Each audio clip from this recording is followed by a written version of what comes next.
नमस्कार, जय जगन्नाथ। ओडिशार मोर प्रिय भाई भौणी माने आज होची पवित्र ओडिशा दिवस। यही गौरवमय दिवस अवसर में मो देश तथा विदेश रोहुवा समस्त ओडिया भाई भौणी मानकु मोर आंतरिक शुभेच्छा और अभिनंदन जनाऊँगी। आज दिनटी आम समस्त गर्व और गौरवर दिन। आज दिन केवल एक तारीख नुहे, यह आम ओडिया अस्मिता, स्वाभिमान और संघर्ष विजय उत्सव। 1936 मसीहा अप्रिल 1 तारीख में स्वतंत्र ओडिशा प्रदेश गठन करिबारे जो महापुरुष मानकर अतुलनीय अवदान रही, आज मुझे बरपुत्र मानक भक्तिपूत श्रद्धांजलि अर्पण करुछि।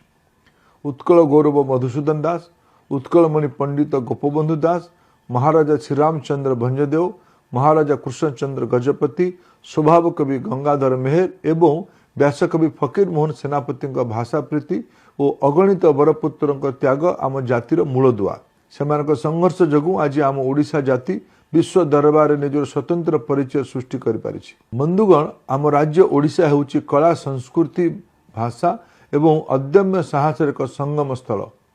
कोणार्कर कारुकार्य आरंभ करी महाप्रभु श्री जगन्नाथ विश्व प्रसिद्ध रथयात्रा पर्यंत आमर परंपरा सारा विश्व रे अद्वितीय। आम ओडिशार माटी हेउछि देवभूमि। महाप्रभु श्री बलभद्र और देवी सुभद्रा, महाप्रभु श्री जगन्नाथ को अपार करुणा आमर जातिर सबुठारु बड़ संबल। माँ लक्ष्मी और माँ विमला आशीर्वाद सर्वदा आम संस्कृति को समृद्ध और सुरक्षित रखिछि। सेहीपरि संबलपुर अधिष्ठात्री देवी माँ समलेई हेउछन्ति आम आस्था और विश्वास प्रतीक, जहाँ आशीर्वाद आम जीवन को सर्वदा मार्गदर्शन कर आसी।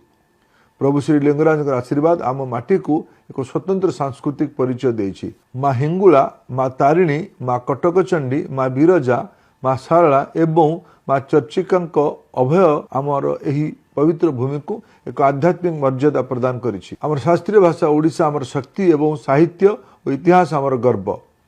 ओडिया घर पखाल कंसर आरंभ करी महाप्रभु महाप्रसाद पर्यंत आमर पारंपरिक खाद्य संस्कृति जो स्वतंत्रता आत्मीयता रही अनन्य। श्रीक्षेत्र पुरी खजा ठारू आरंभ करी संबलपुर सरस्वतिया, नयागढ़ छेनापोड़, सालेपुर रसगोला, ढेंकानाल बरा और केन्द्रापड़ार रसावली सारा विश्व में ओडिया जातिर एक स्वतंत्र परिचय सृष्टि कर पारिछि। बंधुगण, आजिर ओडिशा एक बड़ परिवर्तन पथरे अग्रसर हेउछि। महाप्रभु आशीर्वाद एवं ओडिया जातिर अक्लांत परिश्रम बल आमे विकसित ओडिशा गठन करने संकल्पबद्ध। आम कला, भास्कर्य, शिल्प एवं युवशक्तिर असीम दक्षता सारा दुनिया रे ओडिशा पई एक नूतन परिचय सृष्टि करिछि। मु जानि अत्यंत आनंदित जे ओडिशार समृद्ध संस्कृति, भाषा और ऐतिह्य को युवपीढ़ी पाखे पहुँचापी राज्य सरकार आज आसंता 14 तारीख पर्यंत ओडिया पक्ष पालन करुछंती। ओडिया पक्ष अभियान अधीन रे शिशु मानकर पई खड़ीछुआ और वर्णबद्ध वितरण, ओडिया नाम फलक लगाइबा सचेतनता, पुस्तक मेला, साहित्य चर्चा सह आमर बरपुत्र मान आदर्श उपर आलोचना करा जिवो। मोर पूरा विश्वास यही दूरदृष्टि संपन्न पदक्षेप आम ऐतिह्य को विश्व दरबार एक नूतन परिचय प्रदान करने सह ओडिया अस्मिता को आहरी सुदृढ़ करिवो। बंधुगण, आज ठीक 10 वर्ष पर 2036 रे आम राज्य ओडिशा भाषा भित्ति स्वतंत्र प्रदेश गठनर 100 वर्ष पूर्ण करिवो। 2047 रे आम देश स्वाधीनतार शताब्दी पूर्ण करिवो। एथिपाई आगामी 10 वर्ष 21 वर्ष पर्यंत निर्णायक और महत्वपूर्ण। तेणु आज दिनटी आम समस्त आत्मसमीक्षार दिन।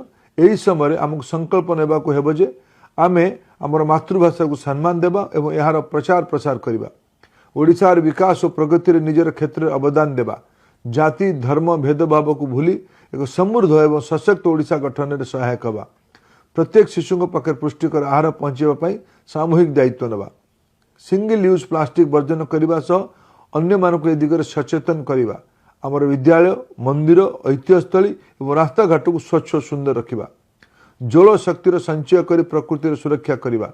वर्तमान मध्यप्राच्य देखा जाइतिबा स्थिति जेकोसी घड़ीसंधि मुहूर्त धैर्यर सह परिस्थिति को मुकाबला करवा एवं अन्य मानक भयभीत न होगा साहस और सहयोग करवा। प्रधानमंत्री भोकाल फॉर लोकल आह्वान में अनुप्राणित हो ओडिशार स्थानीय सामग्री को प्रोत्साहन देवा, तासह ग्रामीण अर्थनीति को सशक्त करवा। सर्वोपरि सचेतन नागरिक भावे निजर अधिकार को सब्यस्त करवा, निजर कर्तव्य संपादन करवा। मोर पूरा विश्वास यही संकल्प गुड़िक ही आमको आगामी दिन में एक स्वाभिमानी, समृद्ध और विकसित ओडिशा गठनर मार्ग देखाइबो। पुणी थे आप समस्त को ओडिशा दिवस अनेक अनेक शुभकामना जनाऊँ। धन्यवाद। वंदे उत्कल जननी। जय जगन्नाथ।